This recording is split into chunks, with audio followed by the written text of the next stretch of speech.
গোটা পৃথিবী জুড়ে বিশ্বের মানচিত্রে 4300টি ধর্ম রয়েছে। আপনারা মনে করতেছেন পৃথিবীর মধ্যে শুধু মুসলমান ধর্ম একটা বাস করতেছে? না, 4300টি ধর্ম বাস করতেছে। তার মধ্যে একটা ধর্মের নাম হচ্ছে ইসলাম। ইসলাম ধর্মের মধ্যে আবার 73টি দল হবে। গোটা পৃথিবী জুড়ে 73টা দল হবে এমনটা নয়, গোটা পৃথিবী জুড়ে তো 4300টি ধর্ম কম বেশি বাস করতেছে। 4300টি ধর্মাবলম্বী মানুষরা বাস করতেছে। কিন্তু এই 4300টি ধর্মের মধ্যে একটা ধর্মের নাম হচ্ছে ইসলাম। এই ইসলাম ধর্মের মধ্যে 73টি দল হবে। অনলি ওয়ান একটা দল জান্নাতে যাবে আর বাকি 72টা দল জাহান্নামে যাবে। তাহলে বোঝা যাচ্ছে ব্রাদার, জাহান্নামে যাবে যারা তারা মুসলমানই হবে। জাহান্নামে যাবে যারা তাদের মাথায় পাগড়ি থাকবে। জাহান্নামে যাবে যারা তাদের মাথায় টুপি থাকবে। জাহান্নামে যাবে যারা তারা পাঞ্জাবি পায়জামা পরা থাকবে। কারণ মুসলমানদের মধ্যেই কিছু দল বলতে 72 দল জাহান্নামে, একটা দল জান্নাতে যাবে। মুসলিম বলতে আপনারা বুঝেন নামাজ আদায় করে, মুসলিম বলতে আমরা জানি রোজা রাখে, মুসলিম বলতে আমরা জানি হজ করে, মুসলিম বলতে আমরা জানি যাকাত প্রদান করে, মুসলিম বলতে আমরা জানি টুপি পাঞ্জাবি পোশাক পরিধান করে, মুসলিম বলতে আমরা জানি বেরাদার কবরস্থানের মধ্যে মৃত ব্যক্তিদেরকে দাফন করে।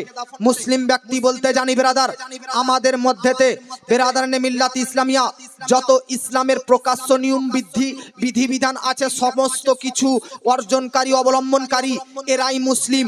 তো বেরাদার আপনি জানুন মুসলিম যারা হবে তারা নামাজ রোজা হজ যাকাত বিভিন্ন উপাসনা আরাধনা করবে। আবার এই মুসলিমদের মধ্যেই 72টা দল জাহান্নামে যাবে, অনলি ওয়ান একটা দল জান্নাতে যাবে। তার মানে বোঝা যাচ্ছে নামাজ পড়ে জান্নাতে যাবে, নামাজ পড়ে জান্নাতে যাবে, রোজা রেখে জান্নাতে যাবে, হজ করে জান্নাতে যাবে, যাকাত দিয়ে জান্নাতে যাবে এমন কোনো গ্যারান্টি নেই। কারণ বাকি 72টা দল যারা জাহান্নামে যাচ্ছে তারাও নামাজি, তারাও রোজাদার, তারাও হাজি, তারাও মোতামির, তারাও যাকাত দেনেওয়ালা, তারাও টুপি পাঞ্জাবি পরনেওয়ালারা, তারাও বুখারী শরীফ, তারাও মুসলিম, তারাও আবু দাউদ, তারাও নাসাই, তারাও ইবনে মাজাহ, পৃথিবীর মধ্যে তারাও কুরআন শরীফ পাঠকারী।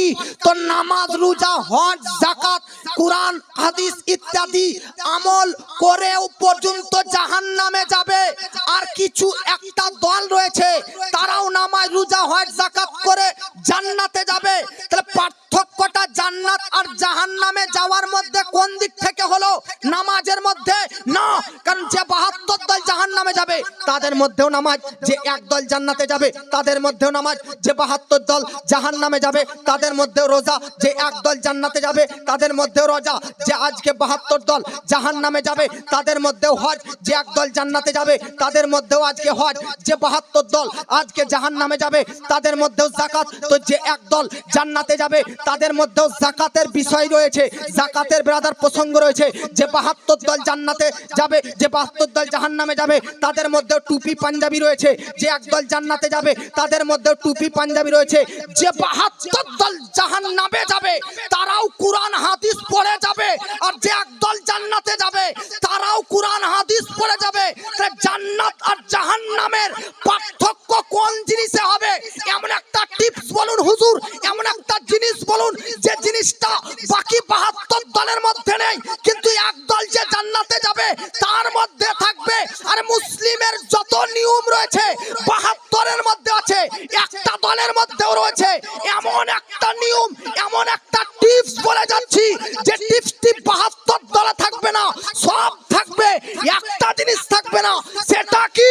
সেটাই হচ্ছে নবীর প্রতি প্রকৃত মহব্বত, নবীর প্রতি প্রকৃত ঈমান, নবীর প্রতি প্রকৃত ভালোবাসা, নবীর প্রতি প্রকৃত বিশ্বাস। কেন? ইমাম বুখারী আজ থেকে 1200 বছর আগে বলে দিয়েছে আল হুব্বু রাসূলু মিনাল ঈমান। আরে রাসূলুল্লাহর ভালোবাসারই নাম হচ্ছে ঈমান ও মুমিনের পরিপূর্ণতা। আরে তাকবীর, नारे रिसालत, मसला के आला हजरत, इश्को मोहब्बत, इश्को मोहब्बत, प्यारो मोहब्बत, प्यारो मोहब्बत, हजरत अल्लामा कारी मौलाना मोहम्मद इस्माइल रेजा नूरी। তাহলে নামাজ দেখে কারো, রোজা দেখে কারো, হজ দেখে কারো, পাঞ্জাবি টুপি, সাদরি ইত্যাদি দেখে প্রকৃত ইমানদার ভাববেন না। কারণ টুপি পাঞ্জাবি পরিধিত নামাজ রোজা হজ যাকাত আদায়কারীরাও জাহান্নামে যাবে। তাদের দল সংখ্যা কতটা বললাম আমি? 72। আর একদল জান্নাতে যাবে। পার্থক্য এতটুকুই, নবীর প্রতি ইশক ও মহব্বত ও ভালোবাসা। ঈমান কার নাম? নামাজ রোজা হজ যাকাত ঈমানের তো অংশ, তবে ঈমানের পরিপূর্ণতা মুমিন হতে গেলে প্রকৃত পক্ষে নবীর প্রতি মহব্বত ও ইশক ভালোবাসা লাগবে, তবেই পরিপূর্ণতা আপনার ঈমান পাবে, তবে আপনার ঈমানে বৃদ্ধি পাবে। নচেত যদি নবীর প্রতি মহব্বত, নবীর প্রতি ইশক ভালোবাসা না থাকে, তাহলে নামাজ রোজা হজ যাকাত এ সকল উপাসনা আরাধনা ইবাদত সব বৃথা চলে যাবে। গাছ বৃক্ষ তিরি, গাছের শাখা প্রশাখা ফল ফুল পাতা, আর গাছের নিচে রয়েছে গাছের কাণ্ড, গাছের মূল, গাছের জড়। গাছের কাণ্ড, গাছের মূল, গাছের জড় রেখে যদি উপরোক্ত অংশ ছেঁটে দেওয়া হয়, কেটে দেওয়া হয়, এ গাছটা তবুও জীবিত থাকবে।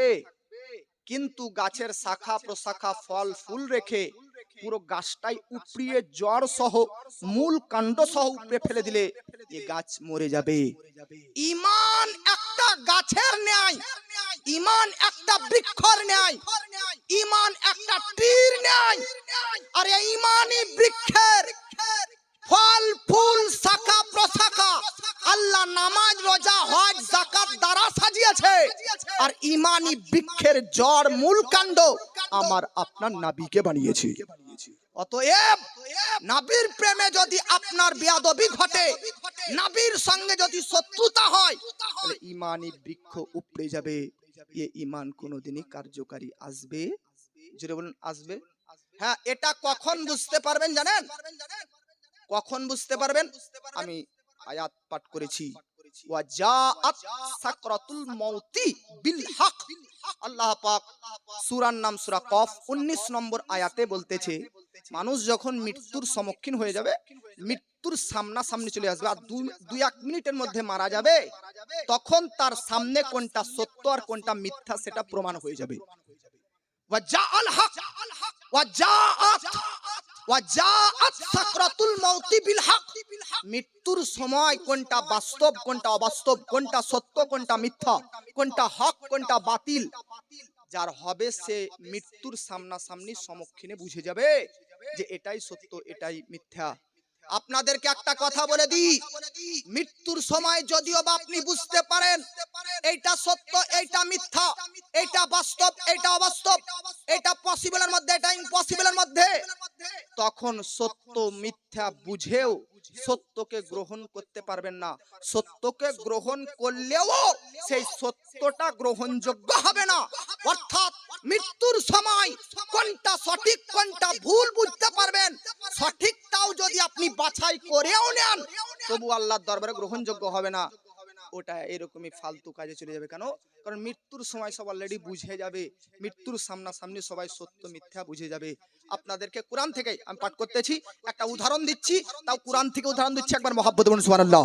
বাবাজি, পৃথিবীর মধ্যেতে বেরাদার আপনারা যে কোরআন পাঠ করতে থাকেন, এই কোরআনের মধ্যেতে বেরাদার কমপক্ষে বেরাদার কম বেশি তো বলা ভুল হবে, বেরাদার কোরআনের মধ্যেতে কনফার্মলি 114টি সূরা রয়েছে।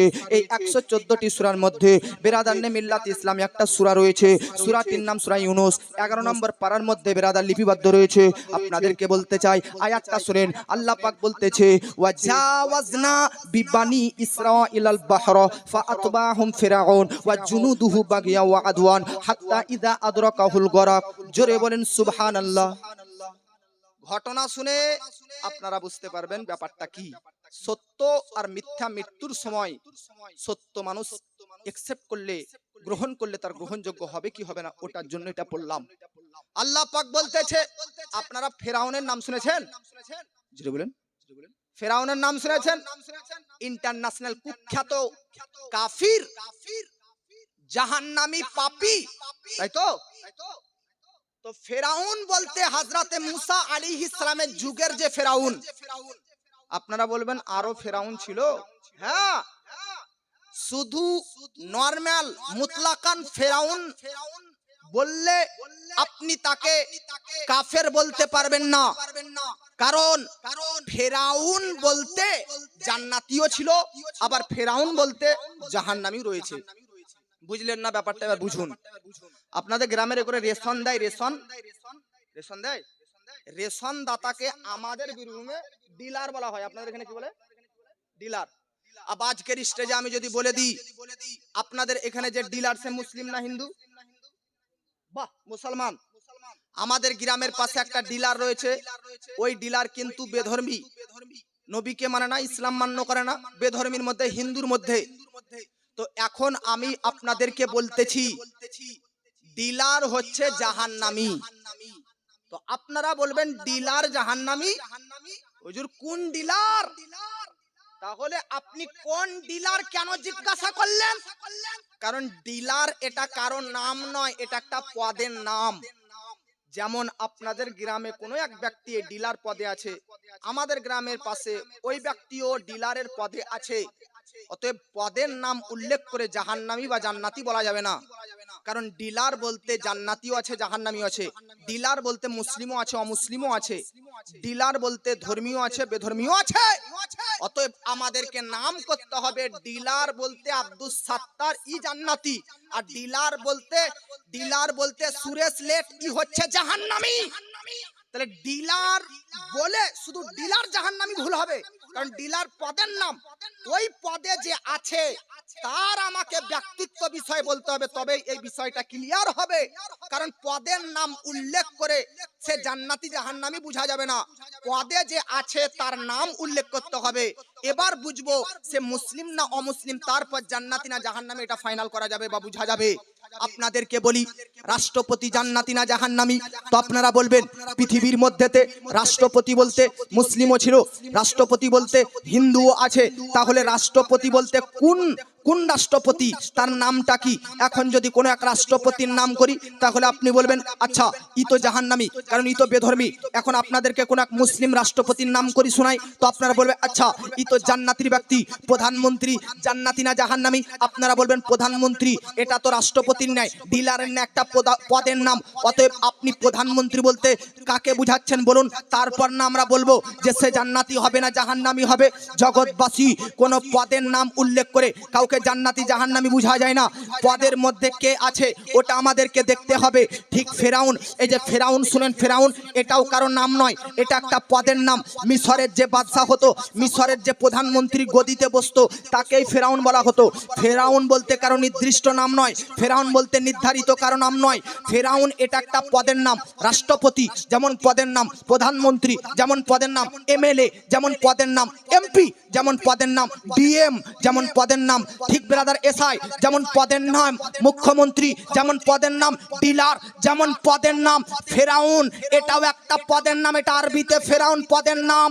বেরাদার যেমন ইয়ামানের যে বাদশাহ হতো তাকে বলা হতো তুব্বা, এদিকে বেরাদার হাবস শহরের যে বাদশাহ হতো তাকে নাজ্জাসি বলা হতো। ঠিক সেই রকম মিশর দেশের যে প্রধানমন্ত্রী গদিতে বসতো তাকে ফেরাউন বলা হতো। তাহলে ফেরাউন বহুত ছিল, তবে ইসলামের ইতিহাসে তিনটি ফেরাউনের আজকে ব্রাদার হিস্টরি পাওয়া যায়। এই তিনটি ফেরাউন মানে তিনটি মিশরের বাদশাহ বেরাদার, তিনটি মিশরের বাদশাহ, তিনটি ফেরাউন বলতে দুইটি ফেরাউন ছিল ঈমান আনয়নকারী জান্নাতি, আর একটা ফেরাউন বলতে যেটা আপনারা জানেন হযরতে মুসা আলাইহিস সালামের যুগের ই ব্যক্তি জাহান্নামী। একটা ছিল হযরতে ইউসুফ নবীর যুগের প্রধানমন্ত্রী অর্থাৎ ফেরাউন, সে ঈমান এনেছিল। একটা ছিল হযরতে ইব্রাহিম নবীর যুগের মিশরের বাদশার পদে স্থান অর্জনকারী, সেও ব্রাদার ফেরাউন, তবে সে ঈমান এনেছিল। তবে হযরতে মুসা নবীর যুগে যে প্রধানমন্ত্রীর গদিতে ছিল, যে আজকে রাজ্য পরিচালনা করতেছিল, সে ফেরাউন জাহান্নামী ছিল। তার নামটা আপনাকে বলতেছি। যে ফেরাউন বলতে জাহান্নাম বুঝি, যে ফেরাউন বলতে কাফির বুঝি, যে ফেরাউন বলতে আজকে ব্রাদার আজকে নাবিদের শত্রু বুঝি, সেই ফেরাউনের নাম হচ্ছে ওয়ালিদ, আর তার বাপের নাম মুসআব। বাবাজি পৃথিবীর মধ্যে আজকের পর জেনে নিন ফেরাউন বলতে কোন ফেরাউন জাহান্নামী, কোন ফেরাউন কাফির। তার নাম ওয়ালিদ, তার বাপের নাম মুসাব। এটাও যদি মুখস্থ না করতে পারেন তাহলে বলবেন হযরতে মুসা নবীর যুগের ফেরাউনের কথা বলতেছি, সেই যুগেরই তো ফেরাউন জাহান্নামী ছিল। তো ব্রাদার যে শুনবে সে বলবে হ্যাঁ আচ্ছা এবার ব্যাপারটা কি বাবাজি। আল্লাহ পাক কোরআনের মধ্যে ব্রাদার, আল্লাহ পাক কোরআনের মধ্যে বলেছেন হযরতে মুসা আলাইহিস ইসলামের যুগের ওই ফেরাউনের ব্রাদার সর্বদা ইচ্ছা ছিল, তার সর্বদা মাকসাদ ছিল, তার সর্বদা উদ্দেশ্য ছিল মুসা নবীকে ব্রাদার গ্রেফতার করা, মুসা নবীকে ব্রাদার অ্যারেস্ট করা, মুসা নবীকে জেলখানায় বন্দী করে দেওয়া। বাবাজি একটা কথা মনে রাখবেন, পৃথিবীর মধ্যে আল্লাহ পাক প্রত্যেকটি নবীগণদেরকে কেন প্রেরণ করেছে আল্লাহ পাক কোরআনের মধ্যে ব্রাদার সাত সাত জায়গাতে লিপিবদ্ধ করেছে। একটা আপনাদেরকে আয়াত পাঠ করে শোনাচ্ছি। আল্লাহ পাক বলতেছে ইয়াতলু আলাইহিম আয়াতিহি ওয়া ইউআল্লিমুহুমুল কিতাব ওয়াল হিকমা ওয়া ইউযাক্কিহিম। হে জগৎবাসী, পৃথিবীর মধ্যে আল্লাহ পাক প্রত্যেকটি নবীকে প্রেরণ করেছে শিক্ষা দীক্ষা দেওয়ার জন্য, জ্ঞান বিজ্ঞান প্রচার করার জন্য, শরীয়তের বিধিবিধান প্রকাশ করার জন্য, আল্লাহর একত্ববাদের ডঙ্কা বাজানোর জন্য, জান্নাতের সুসংবাদ শোনানোর জন্য, জাহান্নামের ব্যাপারে ভয় দেখানোর জন্য। একটা কথা এত লম্বা চওড়া বক্তব্য মুখস্থ করতে হবে না। পৃথিবীর মধ্যে আল্লাহ পাক নবীদেরকে কেন প্রেরণ করেছে? জাহান্নামের পথ থেকে মানুষদেরকে বান্দাদেরকে টেনে জান্নাতের পথের পথিক বানানোর জন্য আল্লাহ পাক পৃথিবীর মধ্যে কম বেশি 1,24,000 নবীকে প্রেরণ করেছেন। আল্লাহ মানবের কল্যাণের উদ্দেশ্যে, আমাদের কল্যাণের জন্য, শান্তির জন্য, আমাদেরকে জান্নাতি বানানোর জন্য আল্লাহ পাক কতটা নবী প্রেরণ করেছে বললাম আমি? কম বেশি 1 লক্ষ। আচ্ছা আপনারা বলবেন যে আমাদেরকে বুকা পেয়েছেন মৌলভী সাহেব। আমি বলবো কেন? আল্লাহর শক্তি কতটা, আল্লাহর শক্তির কোনো মাপ করতে পারবো না। একটা আয়াত শুনেন আব্বাজি, আল্লাহ পাক কোরআনের মধ্যে বলেছে ইন্নাল্লাহা আলা কুল্লি শাইইন কাদির। আল্লাহ তাআলার শক্তি সমস্ত সৃষ্টি জগতের উপর ঘিরে রয়েছে। ওয়াল্লাহ আকাশকে বিনা খুঁটি খাম্বার দ্বারাই টাঙিয়ে রেখেছেন। ওয়াল্লাহ আকাশের মধ্যে সূর্য নক্ষত্র গ্রহ তারাকে ঝুলন্ত অবস্থায় ঝুলিয়ে রেখেছে। ওয়াল্লাহ জমিনকে বিছানার সহিত বিছিয়ে রেখেছে। ওয়াল্লাহর পাওয়ার শক্তি এতটা, নিমিষের মধ্যে গরিবকে ধনী, ধনীকে গরিব বানাতে পারে। ওয়াল্লাহ মৃত ব্যক্তির মধ্যে জীবন দান করতে পারে, জীবিত ব্যক্তিকে মৃত্যু দান করতে পারে। ও আল্লাহ যদি কোনো জিনিস তৈরি করতে চায় তো তৈরি করার জন্য আল্লাহ যদি বলে দেয় কুন, অর্থাৎ হয়ে যা, আল্লাহ যদি বলে কুন হয়ে যা, তো জিনিসটা অলরেডি আল্লাহর হয়ে যা বলা শব্দ শেষ হয় না, অলরেডি জিনিসটা তৈরি হয়ে কমপ্লিট হয়ে যায়। সুবহানাল্লাহ। বাবাজি প্রত্যেকটা নবীকে পৃথিবীর মধ্যে প্রেরণ করা হয়েছে কিসের জন্য বললাম? শিক্ষা দেওয়ার জন্য। কিসের জন্য? এডুকেশন প্রচার করার জন্য। আজ আপনাদের চোখের সামনে জ্বলজ্বল করতেছে উজ্জ্বলময় নক্ষত্রের ন্যায় এই যে একটা শিক্ষা প্রতিষ্ঠান, এই যে একটা মাদ্রাসা তৈরি করা হয়েছে, এখান থেকেও শিক্ষা প্রচার করা হয়। অতএব আপনারা আনন্দিত হন, খুশি হন। নবীগণদেরকে আল্লাহ যে দায়িত্ব দিয়েছে, নবীগণদেরকে যে দায়িত্ব আল্লাহ দিয়েছিলেন, আজকে সেই দায়িত্ব আপনাদের মাদ্রাসাতেও পালিত হতেছে। জোরে বলেন। এজন্য আমার আপনার নবী বলতেছে ওলামাউ উম্মতি কা আম্বিয়াই বানি ইসরাইল। আমার উম্মতের মধ্যে আলেম ওলামারা হচ্ছে নবীগণদের মতন। জোরে বলেন। আমি নবীর উম্মতরা বানি ইসরাইল গোত্রের হাজার হাজার নবীগণদের ন্যায়। ইয়া রাসূলুল্লাহ, আপনি আপনার উম্মতের আলেম ওলামাদেরকে নবীর সঙ্গে তুলনা করে দিলেন। নবীদের মর্যাদা, বৈশিষ্ট্য, পাওয়ার অনেক উচ্চ, আমাদের চাইতে কোটি গুণে। তো নবী, আমরা এই উম্মতের আলেম ওলামাদেরকে বনি ইসরাইল গোত্রের নবীগণদের সঙ্গে তুলনা করার উদ্দেশ্য এই নয়, বৈশিষ্ট্য, মর্যাদা, পাওয়ার, বৈশিষ্ট্য, ফজিলতের দিক দিয়ে নয়। নবীদের সঙ্গে উম্মতের কোনো তুলনাই হয় না। আমার নবী নবীদের সঙ্গে উম্মতের আলেমদের তুলনা এই কারণে করলেন যে নবীগণরা যে দায়িত্ব পালন করেছিলেন ইসলাম প্রচার ও প্রসার করা, নবী বলতেছেন আমার উম্মতের মধ্যে যারা আলিম ওলামা হবে তারাই ওই নবীগণদের ন্যায় ইসলামকে প্রচার এবং প্রকাশ করার জন্য ব্যস্তই থাকবে। বুঝলে বলেন, নবীগণদের যে ডিউটি ছিল, নবীগণদেরকে আল্লাহ যে দায়িত্ব দিয়েছিলেন, ওই দায়িত্ব আজকে ব্রাদার মিল্লাত ইসলামিয়া আলেম ওলামারা পালন করতেছেন। ব্রাদার নবীদের নায়েব হয়ে ইনারা সব ওয়ারাসাতুল আম্বিয়া, ইনারা সব নবীর ইলিমের ওয়ারিস, ইনারা সব হচ্ছেন ব্রাদার মিল্লাত ইসলামিয়া নবীদের দায়িত্বকে পালনেওয়ালা, পালনকারী। অতএব ব্রাদার মিল্লাত ইসলামিয়া আপনাদেরকে বলতে চাই, আমরা মনে করি আমরা গ্রামে মাদ্রাসা তৈরি করে দিয়েছি, বাস জান্নাত কামিয়ে নিয়েছে, আব তোরা পড়গা যা, বাইরে থেকে এসি না।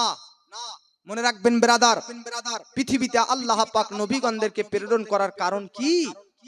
এই জন্য আল্লাহ নবীদেরকে প্রেরণ করেছিলেন কে যাও নবী আর আকাশের চাঁদ দুখণ্ড করো, যাও নবী ডুবা সূর্য উদিত করো, যাও নবী কাকর পাথরকে কালমা পাঠ করাও, যাও নবী গাছকে ইশারায় ডাকো।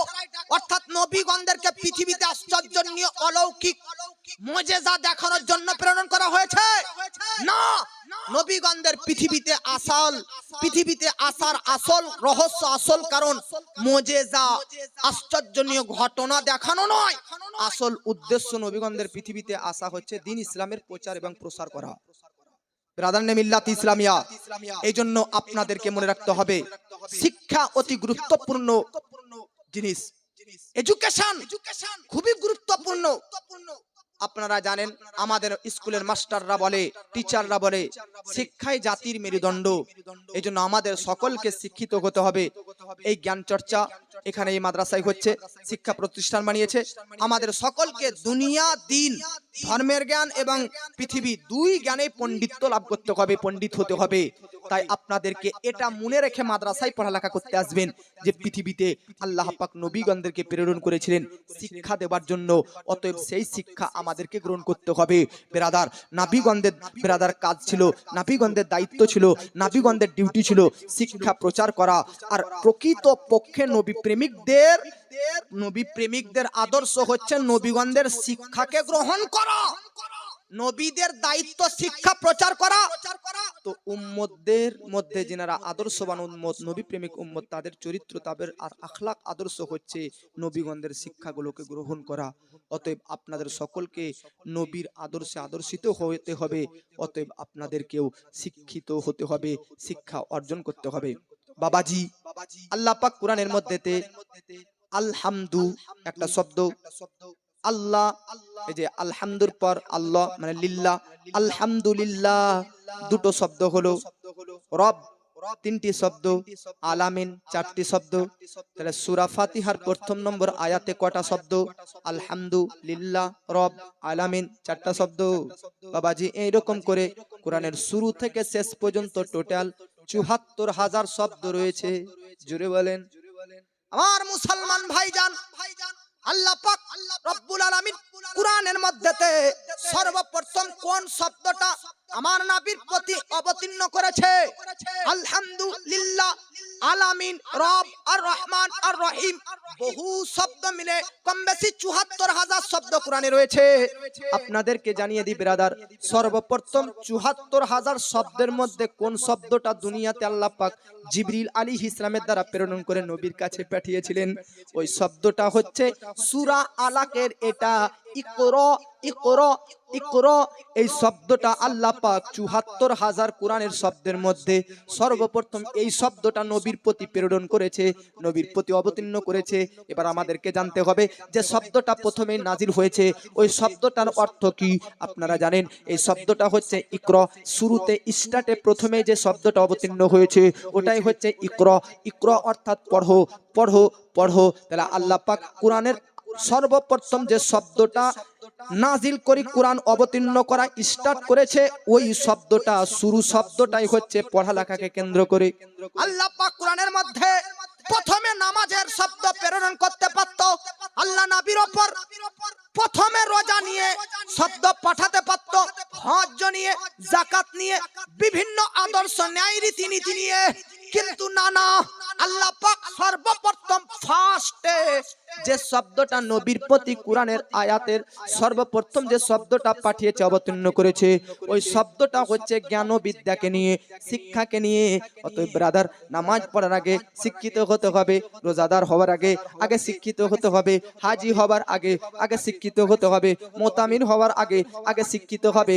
ওগো বাবাজি, শিক্ষাই যদি না থাকে হজ করবেন কিভাবে? শিক্ষাই যদি না থাকে রোজা রাখবেন কিভাবে?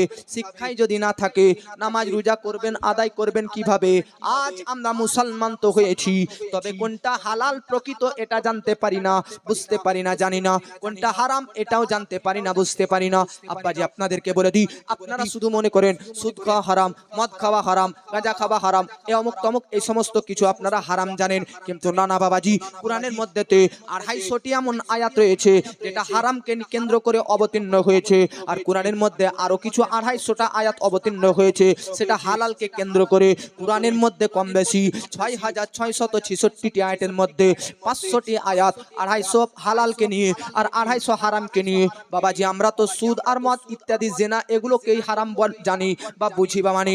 আপনারা কি আরো বাকি যে 250টা হারামের ব্যাপারে কোরআনের মধ্যে আয়াত এসেছে ওইগুলো কে জানবে, ওইগুলো কে বুঝবে? ব্রাদার, এগুলো অর্জন করা, এগুলো জানা প্রত্যেক মুসলমানদের জন্য ফরজ। তাই বাবাজি, আপনাদের গ্রামের যোগ্য বিজ্ঞ অভিজ্ঞ কমিটি বিন্দুগণ এবং আলেম ওলামাগণ ইনারা পরিশ্রম করে মেহনত করে একটা প্রতিষ্ঠান বানিয়েছে। এই প্রতিষ্ঠান, এই মাদ্রাসাতে যে 250টি হালালের পক্ষে অবতীর্ণ হয়েছে আর যে 250টি আয়াত হারামের বেরাদার ব্যাপারে প্রসঙ্গে অবতীর্ণ হয়েছে, যে সকল আয়াতকে কিভাবে খোঁজ করে বার করব, কিভাবে কোরআনকে আজকে ভিতরে গবেষণা রিসার্চ করব, এই রিসার্চ গবেষণা করার বেরাদার মেশিন হচ্ছে এই মাদ্রাসা। অতএব বেরাদার এখানে আসবেন, কোরআনের এই গবেষণা করার শিক্ষা আপনারা পেয়ে যাবেন। সুবহানাল্লাহ বলেন। এজন্য মাদ্রাসা দেশে জিনিস নয়, মাদ্রাসা কি জিনিস? যেটা হচ্ছে শিক্ষা প্রতিষ্ঠান, শিক্ষাকে প্রকাশ করা হয়। আরে শিক্ষা ছাড়া কেউ উন্নতি করতে পারবে না, কোন দিক দিয়েই নয়। কেউ ডিএম হয়েছে তো এরকম শিক্ষা ছাড়া, কেউ প্রধানমন্ত্রী রাষ্ট্রপতি হয়েছে এরকম শিক্ষা ছাড়া, কেউ আজকে মাস্টার ডক্টর প্রফেসর ইঞ্জিনিয়ার হয়েছে এরকম শিক্ষা ছাড়া না। আরে এটা তো আমি master doctor engineer professor DM এগুলো দুনিয়াকে নিয়ে বললাম। আল্লাহকে যদি পেতে চান, নবীর নৈকট্য যদি অর্জন করতে চান, আল্লাহওয়ালা নবীওয়ালা যদি হতে চান, অর্থাৎ প্রকৃত নবী প্রেমিকও যদি হতে চান, তবুও ইলম দরকার। কেন? ইলম ছাড়া, বিদ্যা ছাড়া কেউ ওলি হয় না, কেউ পীর সাহেব হতে পারে না। বিদ্যান রায়, ইলম ওয়ালারাই প্রকৃত পক্ষে আল্লাহর নৈকট্য প্রাপ্ত হয়, প্রকৃত পক্ষে আল্লাহকে চিনতে পারে। এই জন্য আল্লাহর কোরআন বলতেছে, ইন্নামা ইয়াখশাল্লাহ মিন ইবাদিহিল উলামা। আর প্রকৃত পক্ষে আল্লাহকে ভয় করে তো আলেম ওলামারা, অর্থাৎ ইলম অর্জনকারীরা। আপনি ইলমের মাধ্যমে, বিদ্যার মাধ্যমে, এডুকেশনের মাধ্যমে আল্লাহকে পাবেন, আল্লাহকে চিনবেন, আল্লাহকে বুঝবেন, নবীর কাছাকাছি হবেন, নবীর পাশাপাশি হবেন। ইলম বিদ্যা ছাড়া কেউ ওলি হয় না, পীর হয় না। ইমাম শাফি রাহমাতুল্লাহ আলাইহি তিনি বলেছেন, বিদ্যা ব্যতীত শিক্ষা ব্যতীত কেউ ওলি ভিলায়াত প্রাপ্ত হয় না। আজ আপনারা ব্রাদার প্রত্যেককেই জানেন বড় পীর আব্দুল কাদের জিলানী সংক্রান্তে, বড় পীর আব্দুল কাদের জিলানী হুজুর গৌসে পাক সম্পর্কে যে বড় পীর যে গৌস পাকের নামের সঙ্গে আপনাদের মাদ্রাসার নিসবত করা হয়েছে গৌসিয়া মাদ্রাসা। এই গৌসে পাক হুজুর বড় পীর আব্দুল কাদের জিলানী কি করে এত কুতুবের স্তর পৌঁছলো, কি করে এত বড় কুতুব হলো, কি করে এত বড় ওলি হলো, কি করে বড় পীর হলো। আজ আপনারা এই কথাটি অন্তরে খাতায় নোট করে দিন। হুজুর বড় পীর আব্দুল কাদের জিলানী বা গিলানী রাহমাতুল্লাহ আলাইহি বড় পীর কেন হলেন, কিভাবে হলেন, কিসের মাধ্যমে হলেন? শুনেন ব্রাদার, মিল্লাত ইসলামিয়া বড় পীর কার নাম? আগে আপনারা তো বড় পীর সংক্রান্তে কিছুটা শুনেন। ও বড় পীর আব্দুল কাদের জিলানীর পাওয়ার, ও বড় পীর আব্দুল কাদের জিলানীর আল্লাহু আকবার বৈশিষ্ট্য, যিনি মৃত ব্যক্তিকে জিন্দা করে দিতেন। ও বড় পীর আব্দুল কাদের জিলানী একই সময়ে, একই দিনে, একই টাইমে 70টা বাড়িতে রমাদানের মাসে রোজার টাইমে রোজার ইফতার আদায় করতেন। সুবহানাল্লাহ। একই দিনে একই সময় একই টাইমে 70টা বাড়িতে ইফতার করতেন, আপনি আমাকে দাওয়াত দিবেন, তো আমি আপনার বাড়িতে ইফতার করব। হাজরাত দাওয়াত দেয় যদি একই দিনে, তো হাজরাতকে বলবো আজকে হবে না, অমুক বাড়িতে দাওয়াত আছে, কালকে খাবো বা পরশু আপনার বাড়িতে ইফতার করব। কিন্তু বাহরে গৌসে পাক আব্দুল কাদের জিলানী 70টি বাড়ি থেকে একই দিনে একই সময় ইফতার করার জন্য দাওয়াত দেওয়া হয়। হুজুর গৌসে পাক 70টা বাড়ির দাওয়াতকে, 70টা বাড়ির আজকে দাওয়াতকে অ্যাকসেপ্ট করেন, গ্রহণ করেন। আজকে হুজুর গৌসে পাক সবার মান রাখতে, সবার সম্মান রাখতে, সবার আজকে দিল, আজকে সবার অন্তরের আন্তরিকতা পাওয়ার উদ্দেশ্যে হুজুর বড় পীর আব্দুল কাদের জিলানী একই দিনে একই সময় একই টাইমে 70টা বাড়িতে ইফতার করেছিলেন। বাহরে বড় পীর আব্দুল কাদের জিলানী। কার নাম বড় পীর আব্দুল কাদের জিলানী? যে বড় পীর আব্দুল কাদের জিলানী বলতেছে নাজারতু ইলা বিলাদিল্লাহি কা খরদরাতিন আলা হুকমি ইত্তিসাল। বড় পীর বলতেছে, বড় পীর বলতেছে, আরে জগৎবাসী মাদ্রাসার ছাদে যদি উঠেন, তাহলে আজকে আপনি মাদ্রাসার ছাদে উঠে কত দূর দেখতে পাবেন, কত দূর দেখতে পাবেন? হতে পারে আপনাদের গ্রামটাই শুধু দেখতে পারেন। 5তলা বিল্ডিং এর ওপর যদি চাপেন, তো 5তলা বিল্ডিং এর ওপর থেকে গ্রামের একটু বাইরে পর্যন্ত দেখতে পারবেন। 10তলা বিল্ডিং এর ওপর যদি পৌঁছেন, তাহলে তার একটু বাইরে আজকে আপনি দেখতে পারবেন। জগৎবাসী আপনাদেরকে আমি বলতে চাই, পৃথিবীর মধ্যে যত উঁচু জায়গায় যাবেন, তত আপনার দৃষ্টি বাড়তেই যাবে, তত দূর দূরান্ত পর্যন্ত আপনার দৃষ্টি শক্তি পৌঁছেতেই থাকবে। তাহলে আপনার জন্য আপনি বেরাদার, আপনার চোখের সামনে তত দূরই দেখা যাচ্ছে, যত দূর আপনি দেখতে পাচ্ছেন আপনার চোখের সামনে ততটুকুই জায়গা, যত দূর আপনার দৃষ্টি শক্তি পৌঁছতেছে। মেনে নিন আপনার গ্রামে 10তলা ছাদের ওপরে চাপলেন, তো এই গ্রামের বাইরে, এই গ্রামের বাইরে আশেপাশে গ্রাম পর্যন্তই দেখলেন, কারণ আপনার দৃষ্টি তত দূর পৌঁছায় যত দূর পর্যন্ত আজকে ব্রাদার আপনি 10তলা বিল্ডিং এর ওপর থেকে দেখতে পান। কিন্তু বাহরে বড় পীর আব্দুল কাদের বলতেছে, ছাদে না উঠে, পিলারে না উঠে, গম্বুজে না উঠে, রকেটে না চেপে, প্লেনে না চেপে, জাহাজে না চেপে, নাজারতু ইলা বিলাদিল্লাহি কা খরদরাতিন আলা হুকমি ইত্তিসাল, বাড়িতে বসে, রুমে বসে, একই জায়গায় বসে হাতে তলার মধ্যে গোটা সৃষ্টি জগৎকে দর্শন করতে পারি। বাহরে বড় পীর আব্দুল কাদের জিলানী। কার নাম বড় পীর আব্দুল কাদের জিলানী? যে বড় পীর আব্দুল কাদের জিলানী সংক্রান্তে আপনারা শুনলে অবাক হবেন। অসুস্থ ব্যক্তির মাথায় হাত বুলিয়ে দিলে সুস্থতা লাভ করে নিত, ঋণী ব্যক্তির জন্য দোয়া করে দিলে ঋণ পরিশোধ হয়ে যেত। যে বড় পীর আব্দুল কাদের জিলানী কোনো মৃত ব্যক্তির কবরের পাশে দোয়া করলে সে মৃত ব্যক্তির কবরে আযাব যদি হতো, আযাব দুর্বৃত হয়ে যেত, গজব দুর্বৃত হয়ে যেত এবং জান্নাত প্রাপ্ত হয়ে যেত। আপনাদেরকে বলতে চাই, ও বড় পীর আব্দুল কাদের জিলানী কার? কার নাম বড় পীর আব্দুল কাদের? তিনি যখন বক্তব্য রাখতেন, আজ তো আমরা ছোট খাটো, আজকে অশিক্ষিত, আল্লাহু আকবার, গুনাহগার, পাপিষ্ট আমরা বক্তব্য রাখতেছি, মাইকের বলে, মাইকের শক্তিতে বক্তব্য রাখতেছি, যে অপারেটর ভাই একটু সাউন্ড দিন, অপারেটর ভাই একটু সাউন্ড কমান, এরকম বলে আজকে আমরা এই মাইক্রোফোনের মাধ্যমে, মাইক্রোফোনের জোরে আজকে এই বক্স মাইকের মাধ্যমে আমাদের বক্তব্যগুলো আপনাদের কান পর্যন্ত পৌঁছাতে পারছি। কিন্তু বাহরে বড় পীর আব্দুল কাদের জিলানী তিনি ব্রাদার বিনা মাইক্রোফোনের দ্বারাতে, বিনা মাইক, বিনা বক্সে তিনি এরকম সিম্পলি নরমালিটি বক্তব্য রাখতেন। তো তিনার বক্তব্যের কণ্ঠের ভয়েস, তিনার কণ্ঠস্বর, তিনার ভয়েস, তিনার আওয়াজ, তিনার গলার আওয়াজ, তিনার গলার হুঙ্কার বেরাদার সামনেকার ব্যক্তি যেরকম শুনতে পারতেন, 1 লাখ সবার মধ্যে সর্বপেছনকার ব্যক্তি একই রকম ভাবে শুনতে পেতেন। জগৎবাসী আপনাদেরকে বলতে চাই, আপনি সামনে বসে আছেন, মাইক যদি ছেড়ে দিই আপনি যতটা আওয়াজ পাবেন, পেছনকার ব্যক্তি ততটা আওয়াজ পাবেন না। কিন্তু হুজুর বড় পীরের বক্তব্য রাখতেন যখন, তখন তিনার কণ্ঠস্বরে, তিনার ভয়েসে, তিনার আওয়াজে এই কারামাত ছিল। সামনেকার ব্যক্তি 1 লাখ মাজমার মধ্যে, 70,000 মাজমার মধ্যে, 80,000 মাজমার মধ্যে তিনি বক্তব্য রাখতেন। সামনেকার ব্যক্তি যেরকম আওয়াজে শুনতে পেতেন, পেছনকার ব্যক্তি ওই রকম আওয়াজে শুনতে পেতেন। আমরা তো গুনাহগার পাপী, আমাদের বক্তব্য শোনার জন্য এই 2-4 জন মানুষ এসেছে, কিন্তু বাহরে বড় পীর আব্দুল কাদের জিলানী তিনার বক্তব্য শোনার জন্য বেরাদার হাজরাতে খিজির আলাইহিস সালাম পর্যন্ত হাজির থাকতেন। তিনার বক্তব্য শোনার জন্য ফারিস্তারা পর্যন্ত হাজির হতেন। তিনার বক্তব্য শোনার জন্য বড় বড় আল্লাহর বলিগণ হাজির হতেন। আল্লাহু আকবার। তিনি যখন বক্তব্য রাখতেন, তো তিনার বক্তব্যের সময় কালে আমার আপনার নাবিজিও পর্যন্ত রুহানি অবস্থায় হাজির থাকতেন। আপনাদেরকে বলতে চাই, ও বড় পীর কার নাম? যিনি সচক্ষে, চর্মচোখে, চামড়ার চোখে নাবিকে দর্শন করেছে। বড় পীর কার নাম? যিনি আমার আপনার নাবিজি থুথু মুবারক এবং হাজরাতে আলী থুথু মুবারক পান করেছেন স্বপ্নের মাধ্যমে। কার নাম? বড় পীর আব্দুল কাদের জিলানী। যিনার জন্মের আগে তিনার নামের ব্যাপারে অন্যান্য আজকে ওলিরা পৃথিবীতে জানিয়ে দিয়েছিলেন। তো আপনাদেরকে বলতে চাই, বড় পীর আব্দুল কাদের জিলানী কার নাম? যিনি মায়ের পেটে থাকাকালীন 18 পারার হাফিজ হয়ে গেছিলেন। কার নাম বড় পীর? যিনি তিনার মায়ের পেটে কম বেশি 17 থেকে 18 মাস ছিলেন। আজকে আপনাদের গ্রামের মা বোনদেরকে যদি জিজ্ঞাসা করি, আপনাদের গর্ভে আপনাদের পেটে সাধারণত কয় মাস বাচ্চা থাকে, তো প্রত্যেকটি মা বোন বলবে সাধারণত আমাদের পেটে বাচ্চা কারো পেটে 8.5 মাস, কারো পেটে 9 মাস, কারো পেটে 9.5 মাস, কারো পেটে 10 মাস। 10 মাস তো যাবেই না, অতিরিক্ত 10.5 মাস তো পৌঁছবে না। মেডিকেল সায়েন্সের দৃষ্টান্তে ডক্টরদের গবেষণা, একটা মায়ের পেটে 10 মাসের বেশি যদি বাচ্চা থাকা হয়ে যায়, তাহলে সে বাচ্চা মরার সম্ভাবনা রয়েছে, মায়ের জীবন হারিয়ে যাওয়ার সম্ভাবনা রয়েছে, বাচ্চা পেটের মধ্যে পায়খানা করে দেওয়ার প্রবলেম রয়েছে। তাই বাবাজি, সাধারণত কোনো মহিলা নিজের পেটের মধ্যে 10.5 মাসের চাইতে বেশি নিজের গর্ভে সন্তানকে রাখতে পারে না। কিন্তু বাহরে বড় পীর আব্দুল কাদের জিলানী তিনি তিনার মায়ের পেটে 17 মাস বা 18 মাস পর্যন্ত ছিলেন। বড় পীর আব্দুল কাদের জিলানী, আপনাদের গ্রামে আমি যদি জিজ্ঞাসা করি মা বোনরা কত বছর বয়স পর্যন্ত গর্ভবতী হতে পারে, তো আপনাদেরকে বলতে চাই আপনাদের গ্রামের মধ্যে কত বছর বয়সী আজকে গর্ভবতী হয় এটা তো আপনারা জানেন চিনেন। কিন্তু আপনাদেরকে বলতে চাই মেডিকেল সায়েন্সের দৃষ্টান্তে ডক্টরদের কথা অনুযায়ী একটা মা কত বছর পর্যন্ত গর্ভবতী হতে পারে? তো একটা মহিলা বেরাদার 55 বছর পর্যন্ত গর্ভবতী হতে পারে। খুব জোর 50-এর ওই পার, এটা তো বেরাদার বেশি অতিরিক্ত হয়ে গেল। 50 পর্যন্তই মারা গর্ভবতী হতে পারে। 50-এর ওপারে আর কোনো মা গর্ভবতী হবে না। 55-র পর হবে না। কেন? কারণ সাধারণত মায়েদের মাসিক 55 বছর পর অফ হয়ে যায়, বন্ধ হয়ে যায়। এই জন্য 55 বছর পর্যন্তই বাচ্চা আসবে। 55 বছর পর আর কোনো মা গর্ভবতী হবে না।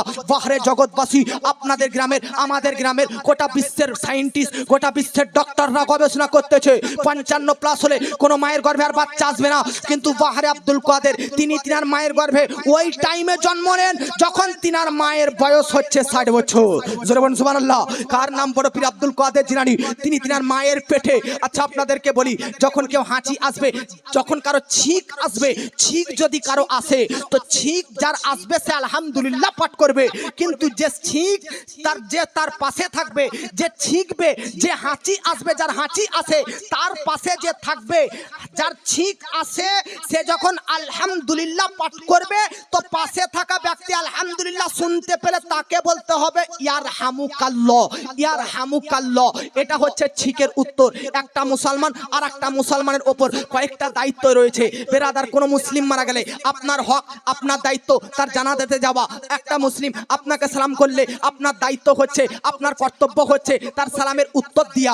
একটা মুসলিম অসুস্থ হলে তাকে দেখতে যাওয়া, এটা আপনার কর্তব্য। একটা মুসলিম আপনাকে দাওয়াত করলে, কোনো প্রোগ্রামে ইনভাইট করলে দাওয়াত গ্রহণ করা, এটা আপনার একটা কর্তব্য। দাওয়াত দিলে দাওয়াত গ্রহণ করা যেমন মুসলিম আর এক মুসলিমের ওপর কর্তব্য, সালাম দিলে উত্তর দেওয়া এটা মুসলিমের কর্তব্য। জগৎবাসী, কারো হাঁচি আসলে আর সে আলহামদুলিল্লাহ পাঠ করলে তার হাঁচিরও উত্তর দেওয়া এটাও মুসলমানদের কর্তব্য। হাঁচির উত্তর ইয়ারহামুকাল্লাহ বলে দিতে হয়। আপনাদেরকে বলতে চাই, আমি হাঁচি যদি এখন আসে, আমার যদি ছিক আসে, তো ইমাম সাহেব পাশ থেকে, আমি হাঁচি আসলো আলহামদুলিল্লাহ পাঠ করলাম, তো ইমাম সাহেব পাশ থেকে বলবে ইয়ারহামুকাল্লাহ। জগৎবাসী, আপনাদেরকে বলতে চাই, ইনি তো আজ মাওলানা হয়েছে, বড় আলিম হয়েছে, তারপর হাঁচির উত্তর কিভাবে দিতে হয় এটা শিখেছে মাদ্রাসা স্কুলে পড়ালেখা করার পর।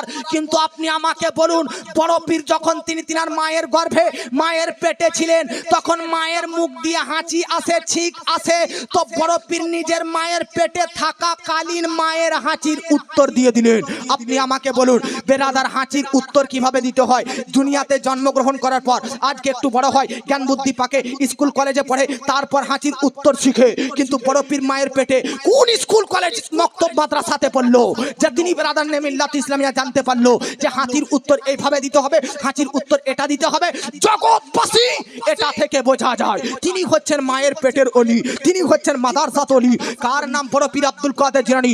জন্ম না হতে আজকে তিনার জন্ম আপনারা জানেন রমাদান মাসে হয়েছে, রমাদান মাসে হয়েছে। তাই বড় পীর গোটা রমাদান মাসে পূর্ণ রমাদান মাসে আজকে ব্রাদার ফজর অর্থাৎ সাহারির টাইম থেকে ইফতার পর্যন্ত মায়ের দুধ পান করতেন না। জন্মের পর থেকে আজকে রোজা মাসে, রমাদান মাসে সারা দিন দুধ পান করতেন না, রাত্রিবেলায় করতেন। এ থেকে তিনি রোজা রাখতেছেন, এটা তিনার উম্মতদের তিনার মুরিদদেরকে বুঝাতে চাইছে। বেরাদার আপনাদেরকে বলতে চাই, বড় পীর কার নাম? যিনি 7 বছর বয়সে পূর্ণ কোরআন মাজিদের হাফিজ হয়েছে। বড় পীর কার নাম? যে বড় পীর আব্দুল কাদের জিলানী 40 বছর এশার উজুতে ফজরের নামাজ আদায় করেছে। কার নাম? বড় পীর প্রত্যেক দিন 5 ওয়াক্তের নামাজ ছাড়া 1000 রাকাত নফল নামাজ পড়তেন। সুবহানাল্লাহ। কার নাম? বড় পীর আব্দুল কাদের জিলানী 15 বছর পর্যন্ত কন্টিনিউ প্রত্যেক রাত্রিতে এক পায়ের ওপর ভর দিয়ে কুরআন খতম দিয়েছেন। সুবহানাল্লাহ। কার নাম? বড় পীর আব্দুল কাদের জিলানী। যে ব্যাপার বড় পীর আব্দুল কাদের জিলানী জিনার ব্যাপারে আলা হযরত বলতেছে যে ও বড় পীর আব্দুল কাদের জিলানী মসজিদে মনসুর, আজকে বাগদাদ শহরের মসজিদে মনসুর জামে মসজিদের মেম্বারে দাঁড়িয়ে বড় পীর বলতেছে কদমি হাজিহি আলা রাকাবাতি কুল্লি ওয়ালিল্লাহ, আমি বড় পীরের কদম সকল ওলির কাঁধ মুবারকে রয়েছে, সকল ওলির কাঁধে রয়েছে।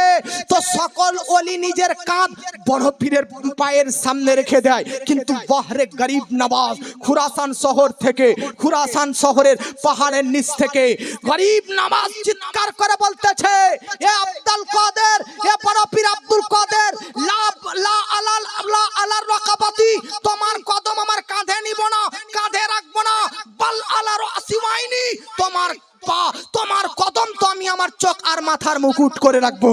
কার নাম? বড় পীর আব্দুল কাদের জিনার কদম, জিনার পা সকল ওলিদের কাঁধে, জিনার কদম সকল ওলির গারদান মুবারকে রয়েছে। কার নাম? বড় পীর আব্দুল কাদের জিলানী। আল্লাহু আকবার, আল্লাহু আকবার। যিনি ফেরেশতাদেরকে দেখতে পেতেন, ফেরেশতাদেরকে খিদমত নিতেন, যিনি বড় পীর আব্দুল কাদের জিলানী। কার নাম? বড় পীর আব্দুল কাদের জিলানী। জিনার ব্যাপারে আমার নবী পর্যন্ত বড় পীরের আব্বাকে বড় পীরের দুনিয়াতে আসার সুসংবাদ জানিয়েছিলেন। এই জন্য আলা হযরত বলতেছে, আলা হযরত বলতেছে বাহ क्या मर्तबा ए गौसे बाला तेरा, ऊंचे ऊंचों के सरों से कदम आला तेरा। আপনাদেরকে বলতে চাই ইমাম হাসান আসকারি থেকে কিয়ামতের পূর্ব মুহূর্ত পর্যন্ত, ইমাম আলাইহিস সালামের পূর্ব মুহূর্ত পর্যন্ত আজ পর্যন্ত না বড় পীরের মতন কোন পীর জন্ম নিয়েছে, না জন্ম নিচ্ছে, না ভবিষ্যৎ ফিউচার কিয়ামত পর্যন্ত জন্ম নিবে। এবার আপনাদেরকে যে কথাটা বলতে চাইছিলাম শুনেন। আপনি এতক্ষণ ধরে বড় পীর কি জিনিস, বড় পীরের কি পাওয়ার এটা বুঝলেন, কিন্তু এটা তো শুনে যান যে তিনি এত পাওয়ার পেলেন কোন জিনিস দ্বারা, তিনি এত ক্ষমতা পেলেন কোন জিনিসের মাধ্যমে। জগৎবাসী বড় পীরকে জিজ্ঞাসা করলাম, বড় পীর তুমি বলো, এত বড় কুতুব, এত বড় উলায়াত প্রাপ্ত, এত বড় সাহেবে কাশফ কামাল, এত বড় আল্লাহর ওয়ালি, এত বড় পীর হলা কিভাবে? তো বড় পীর বলতেছে দারাস্তুল ইলমা হাত্তা সিরতু কুতুবান, আমি বড় পীর আজ এই পর্যন্ত বড় কুতুবিয়াতের স্তরে বড় পীর হয়েছি, অন্য জিনিসের মাধ্যমে নয়, বরং শিক্ষা জ্ঞান বিদ্যার মাধ্যমে, শিক্ষার দ্বারাতে আজ আব্দুল কাদের বড় পীরের স্থান পর্যন্ত পৌঁছে গিয়েছে। জগৎবাসী বড় পীর হয়েছে শিক্ষা দ্বারাতে। কিসে দ্বারাতে? এই জোরবেন কিসে দ্বারাতে? শিক্ষা। वो শিক্ষা আজ আপনাদের এই মাদ্রাসায়, আর ও বড় পীরকে কেন্দ্র করে গৌসিয়া, অতএব গৌস পাককে কেন্দ্র করে ওনার সঙ্গে নামের সঙ্গে নিসবত করে মাদ্রাসার নাম রেখেছেন। বাহ, খুব ভালো। বড় পীর বলতেছে ইন্না মুরিদি, ইন্না মুরিদি আলা ইয়াদি কাসমাই আলাল আরদি, আমার সঠিক মুরিদদের ওপর আমার হাত এইরকম রয়েছে যে এরকম আকাশ জমিনের ওপর রয়েছে। আকাশ, আপনি যেখানে যান পৃথিবীর প্রান্তে আকাশ আপনার মাথার ওপর থেকে সরে যাবে না, থাকবে। যেমন আকাশ জমিনের সব জায়গাতে রয়েছে, ঠিক বড় পীরের মুরিদের ওপর বড় পীরের হাত মুবারক আকাশের ন্যায় জমিনের ওপর যেমন থাকে, বড় পীরের হাত তার মুরিদের ওপর এরকম রয়েছে। শুরু বলেন। এই জন্য জগৎবাসী শিক্ষাই হচ্ছে জাতির মেরুদণ্ড, শিক্ষাকে প্রমোট করুন। প্রত্যেকটা নবীদেরকেও আল্লাহ পৃথিবীর মধ্যে প্রেরণ করেছে শিক্ষা প্রচার করার জন্য। হ্যাঁ, নবীগণরা ইসলাম ধর্ম প্রচার করতে করতে মানুষের অন্তরে এই ইসলামটার মহব্বতটা জমানোর জন্য কখনো কখনো চাঁদকে দ্বিখণ্ডিত করতে হয়েছে, কখনো কখনো ডুবা সূর্যকে উদিত করতে হয়েছে। এটা ইসলাম শিক্ষাটা মানুষের অন্তরে বিশ্বাস দেওয়ার জন্য এই মুজিজা দেখাতে হয়েছে, কিন্তু মুজিজা দেখানোর উদ্দেশ্য নবীদের নয়, ইসলাম প্রচার করা উদ্দেশ্য। অতএব ব্রাদার মিল্লাত ইসলামিয়া, আজ আপনারা সেই ইসলামকে ডেড করতেছেন, আজ আমরা সেই ইসলামকে নষ্ট করতেছি। আজ দেখুন জালসার মঞ্চের সামনে, জালসার পিন্ডালের সামনে লোক ফাঁকা রয়েছে, মেলাতে এদিকে ওদিকে চতুর্দিকে ছেলে মেয়েরা ঘুরে বেড়াচ্ছে। আজ মুসলিমদের ওপর এই অবনতি হবে না কেন? তুমি যদি সুলাইমান নবীর ঘটনা পড়তে, তো আজ তুমি শিক্ষাকে বাদ দিয়ে, মাদ্রাসা স্কুলে পড়ালেখাকে বাদ দিয়ে, এডুকেশনকে ত্যাগ করে কখনো তুমি সংসারের কাজে ব্যস্ত হতে না। আমার আল্লাহ পাক হযরতে সুলাইমান নবীকে তিনটি অফার দিয়েছিলেন, তিনটি অফার। যে কোনো তিনটির মধ্যে একটা সুলাইমান তোমাকে দিয়ে দিব, তুমি চয়েস করে নাও যে কোনো তিনটি জিনিসের মধ্যে একটি। আপনারা জানেন ওই তিনটি জিনিস কি কি? যে তিনটি জিনিসের মধ্যে একটা জিনিস সুলাইমান নবীকে চয়েস করতে বলা হয়েছিল, আর যেটাই নেবেন সেটাই আল্লাহ পাক দিয়ে দিবেন।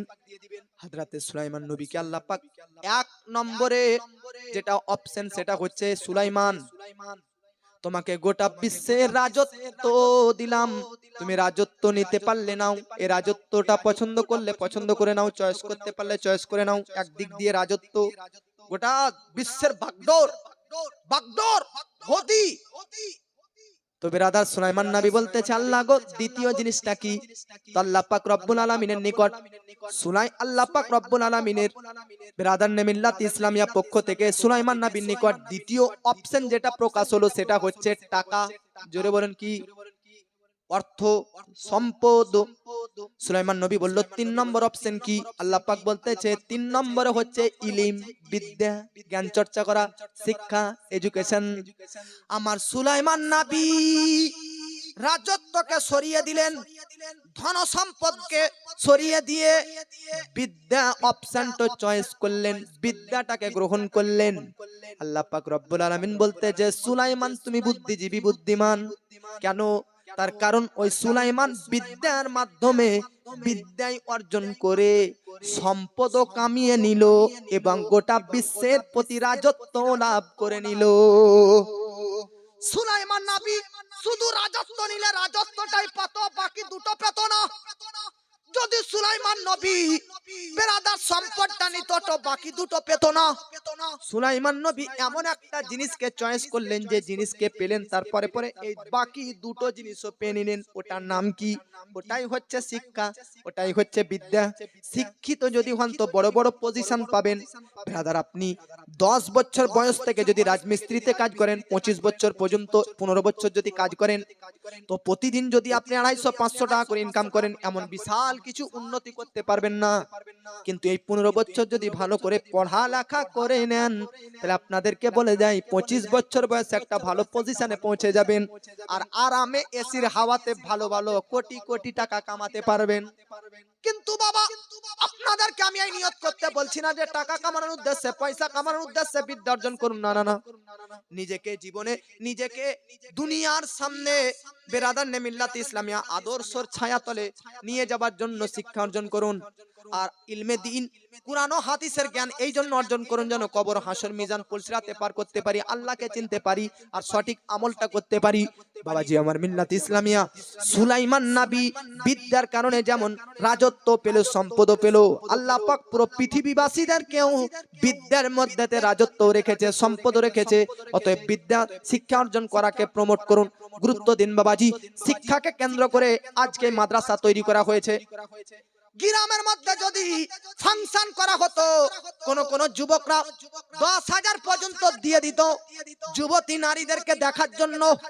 গ্রামের মধ্যে অন্য কাজে, অন্যান্য হারাম কাজে মানুষ লাখ লাখ টাকা ব্যয় করে দেয়, কোনো ব্যাপারই নয়। কিন্তু দেখুন ব্রাদার, শিক্ষাকে কেন্দ্র করে শিক্ষা প্রতিষ্ঠানকে উন্নত মান বানানোর জন্য আজকের এই জালসা সাজিয়ে কালেকশন করা হতেছে, তো মানুষের পকেট থেকে পয়সাই বের হয় না। আল্লাহ কোরআনের মধ্যে বলেছে, আলহাকুমুত তাকাসুর হাত্তা যুরতুমুল মাকাবির।